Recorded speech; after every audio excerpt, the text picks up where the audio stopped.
had a conference with the ambassadors of African countries and very stakeholders from Africa on the issue of reform of the African welfare system. And it has been supported by an MEP, member of the European Parliament, Bart Stabs.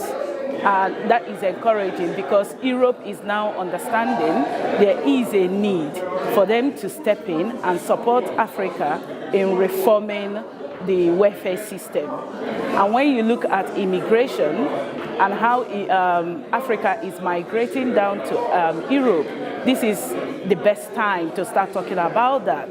Because if our system, most people migrate because of social issues.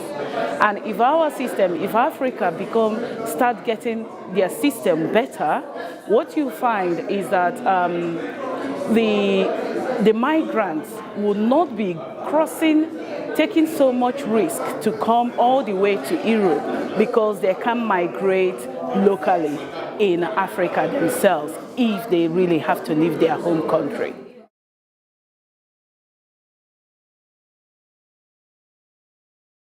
For me, the first thing is to get our ambassadors in Europe totally committed to this process.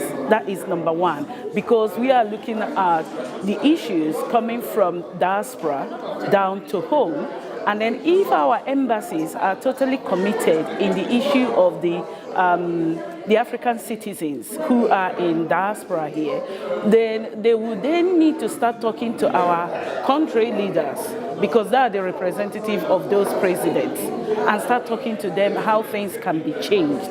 And hopefully from today's meeting, we are going to have a committee that will start looking at things and how the outcomes, some of the recommendations from today's meeting can actually be implemented.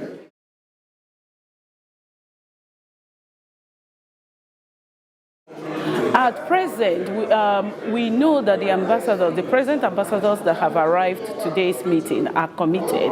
They've offered to be part of that committee. And then we are hoping that African community leaders will also come in there. We are hoping that professionals, especially people from the legal background, social care, social welfare background, will be part of that committee.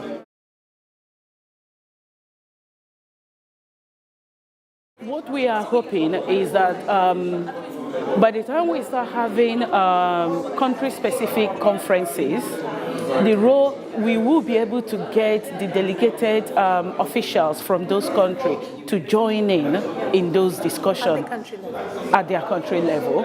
And then, because the aim of that committee is we are able to give the African country the resources they need to start looking at achieving this reform.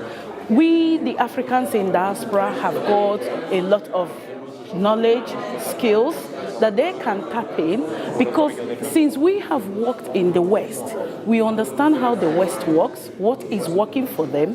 Therefore, we are not going to what is working for them and what is not working for them.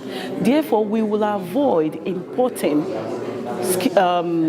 policies, legislations, processes, systems that is not working back in Africa, and that is crucial. I have been talking about this because I'm very passionate about it. We recently have a law, children's rights law, that has been, many countries have signed up to it. In Africa. And if we take Nigeria, for instance, Nigeria signed up to it, and in Nigeria, it's only about 10 states, 16 states that have committed to it. However, when I use the word committed, not implemented, it's just in paper. And the question I ask myself, why have it not been implemented? And the answer, or what comes to mind, is when I read that act, I could hear the West. I wasn't hearing the local people. Therefore, anything that we're going to take home or learn, we have to bring it to that our level in order for it to become part of us and for it to be implemented. If not, it's all paper exercise.